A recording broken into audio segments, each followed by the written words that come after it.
ಕರ್ನಾಟಕದಲ್ಲಿ ಮುಖ್ಯಮಂತ್ರಿ ಬದಲಾವಣೆಯ ವಿಚಾರ ಇದೀಗ ಜೋರಾಗಿ ಜಟಾಪಟಿನೇ ನಡೀತಾ ಇದೆ. ಇನ್ನು ಸಿಎಂ ಬದಲಾವಣೆ ಪಕ್ಷದ ಹೈಕಮಾಂಡ್ ಕೈಯಲ್ಲಿದೆ ಅನ್ನೋದಾಗಿ ಕಾಂಗ್ರೆಸ್ನ ಅಧ್ಯಕ್ಷ ಮಲ್ಲಿಕಾರ್ಜುನ ಖರ್ಗೆ ಈ ರೀತಿಯಾಗಿ ಹೇಳಿಕೆಯನ್ನ ಕೊಟ್ಟಿದ್ದಾರೆ.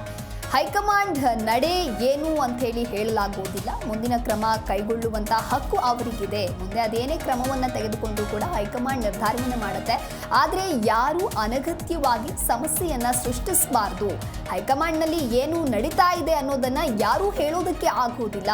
ಅದು ಹೈಕಮಾಂಡ್ ಮುಂದಿನ ಕ್ರಮ ಕೈಗೊಳ್ಳುವಂತ ಹಕ್ಕು ಅವರಿಗೆ ಇದೆ. ಅನಗತ್ಯವಾಗಿ ಯಾರು ಕೂಡ ಸಮಸ್ಯೆಯನ್ನ ಸೃಷ್ಟಿಸಬಾರದು ಅನ್ನೋ ರೀತಿಯಲ್ಲಿ ಕಾಂಗ್ರೆಸ್ನ ಅಧ್ಯಕ್ಷ ಮಲ್ಲಿಕಾರ್ಜುನ ಖರ್ಗೆ ಈ ರೀತಿಯಾಗಿ ಪ್ರತಿಕ್ರಿಯೆಯನ್ನ ಕೊಟ್ಟಿದ್ದಾರೆ. ಸದ್ಯ ಕಾಂಗ್ರೆಸ್ನಲ್ಲಿ ಸಿಎಂ ಸ್ಥಾನ ಬದಲಾವಣೆಯ ಕುರಿತಂತೆ ಜೋರಾದ ಚರ್ಚೆಗಳು ನಡೀತಾ ಇದೆ. ಈ ಹಿನ್ನೆಲೆಯಲ್ಲಿ ಸಿಎಂ ಬದಲಾವಣೆ ಪಕ್ಷದ ಹೈಕಮಾಂಡ್ನ ಕೈಯಲ್ಲಿದೆ ಅನ್ನೋದಾಗಿ ಕಾಂಗ್ರೆಸ್ ಅಧ್ಯಕ್ಷ ಮಲ್ಲಿಕಾರ್ಜುನ ಖರ್ಗೆ ಈ ರೀತಿಯಾಗಿ ಹೇಳಿಕೆಯನ್ನ ಕೊಟ್ಟಿದ್ದಾರೆ.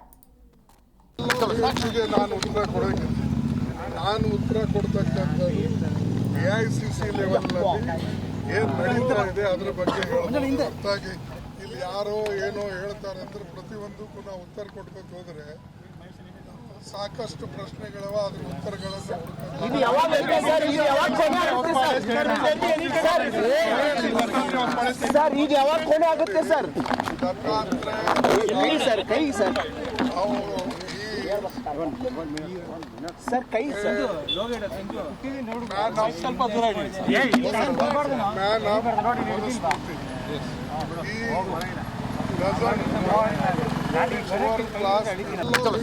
ನಾನು ಉತ್ತರ ಕೊಡೋಕೆ ನಾನು ಉತ್ತರ ಕೊಡ್ತಕ್ಕಂಥದ್ದು